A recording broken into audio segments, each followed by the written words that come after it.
देखो मेरे बच्चों, ये प्रॉब्लम आईआईटी जेई 2025 में पूछी गई, जिसमें आपको क्या करना है, मैग्नेटिक फील्ड कैलकुलेट करना है due to current carrying conductor.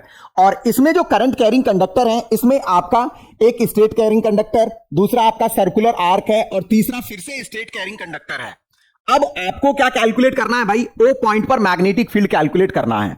तो बहुत सिंपल सा प्रोसीजर होता है, आप सभी की वजह से मैग्नेटिक फील्ड कैलकुलेट करिए और वेक्टर रूल के अकॉर्डिंग आप इनको ऐड कर दीजिए।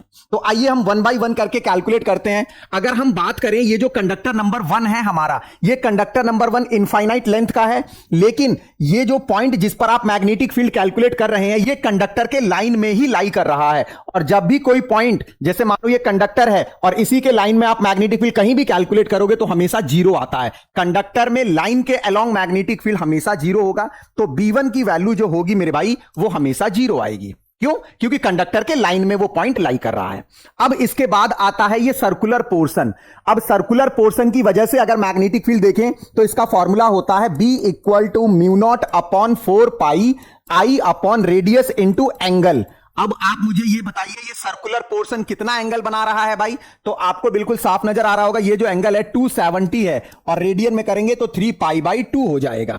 इसका मतलब ये जो मैग्नेटिक फील्ड आएगा, mu naught upon 4 pi I upon A into 3 pi by 2 आ जाएगा। ठीक है, इसी तरीके से अगर आप देखें, आपके पास अब ये जो थर्ड कंडक्टर है, ये जो थर्ड कंडक्टर है, इसमें स्ट्रेट कंडक्टर है और पॉइंट जिस पॉइंट पर कैलकुलेट करना है वो कंडक्टर के एक एंड पर लाई कर रहा है, बाकी दूसरा एंड तो इनफाइनाइट है। तो इसकी वजह से मैग्नेटिक फील्ड कितना होता है, B3 equal to mu not upon 4 pi I upon A होता है। ठीक है, अब आप सभी का डायरेक्शन देख लीजिए। डायरेक्शन देखने के लिए बहुत सिंपल सा रूल, आपको क्या करना है, अपना राइट हैंड एडजस्ट करना है, और ये जो थंब होना चाहिए, ये थंब करंट की डायरेक्शन को इंडिकेट करे, और ये जो फिंगर्स हैं, ये फिंगर्स उस पॉइंट की तरफ होनी चाहिए जहां मैग्नेटिक फील्ड कैलकुलेट करना चाह रहे हो। मतलब ये आपका थंब और मैग्नेटिक फील्ड ऊपर कैलकुलेट करना है, तो कहां गया ये, इनवर्ड।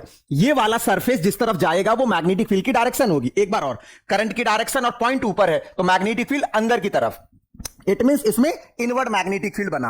अब मेरे बच्चे, अगर हम सर्कुलर कॉइल की वजह से देखें तो सर्कुलर कॉइल देखो, करंट ऐसे है और पॉइंट यहां पर है, तो इसकी वजह से भी इनवर्ड जा रहा है। मतलब आपका B3 की डायरेक्शन भी इनवर्ड है प्लेन ऑफ पेपर के, और आपका ये जो B2 है, B2 की डायरेक्शन भी इनवर्ड है प्लेन ऑफ पेपर के। तो दोनों को हम क्या कर देंगे, सिंपल ऐड कर देंगे, बिकॉज दोनों की डायरेक्शन क्या आ रही है, सिंपल इनवर्ड आ रही है। तो जो B नेट आएगा आपका, वो B नेट कितना हो जाएगा भाई, B1 plus B2 plus B3।